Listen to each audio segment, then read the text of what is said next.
Bonjour ou bonsoir, selon l'heure à laquelle vous nous regardez.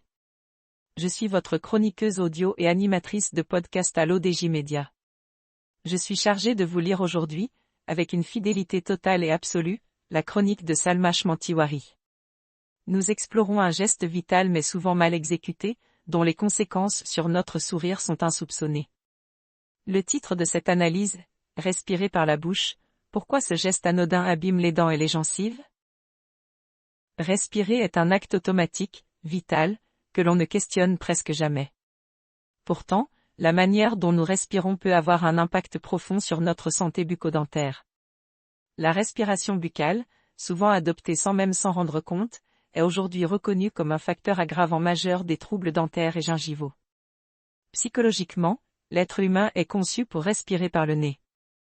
Les fosses nasales filtrent, humidifient et réchauffent l'air avant qu'il n'atteigne les poumons.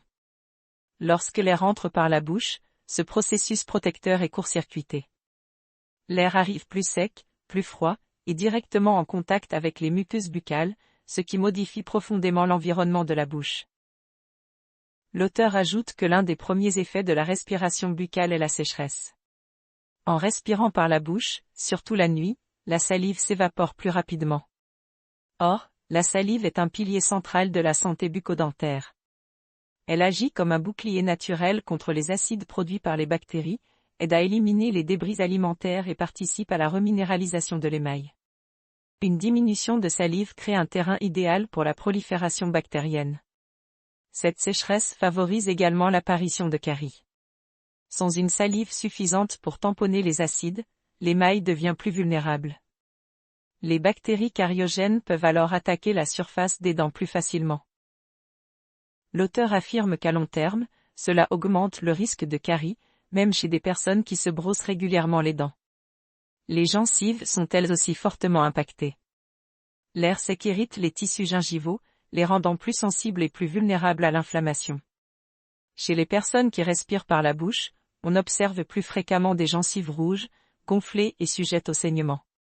Cette inflammation chronique peut évoluer vers des maladies parodontales si elle n'est pas corrigée. La respiration buccale influence également la posture de la langue et la position des mâchoires. Chez l'enfant, elle peut perturber le développement harmonieux du visage et de l'arcade dentaire. Chez l'adulte, elle peut favoriser des déséquilibres musculaires, une pression anormale sur certaines dents et une usure prématurée de l'émail. L'auteur pense que les causes de la respiration buccale sont multiples. Un nez bouché chronique, des allergies, une déviation de la cloison nasale ou encore des habitudes acquises dès l'enfance peuvent en être responsables. Le stress joue aussi un rôle important, car il modifie le rythme respiratoire et favorise une respiration plus haute et plus rapide, souvent par la bouche. Ce qui rend la respiration buccale particulièrement problématique, c'est son caractère silencieux. Beaucoup de personnes respirent par la bouche sans en avoir conscience, surtout la nuit.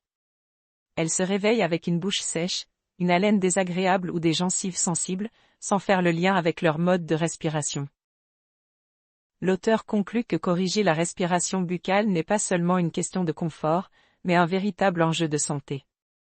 Réapprendre à respirer par le nez permet de restaurer un environnement buccal plus sain, de protéger les dents et les gencives, et d'améliorer globalement la qualité de vie. La bouche, encore une fois, révèle bien plus qu'on ne l'imagine. Je vous remercie de votre écoute.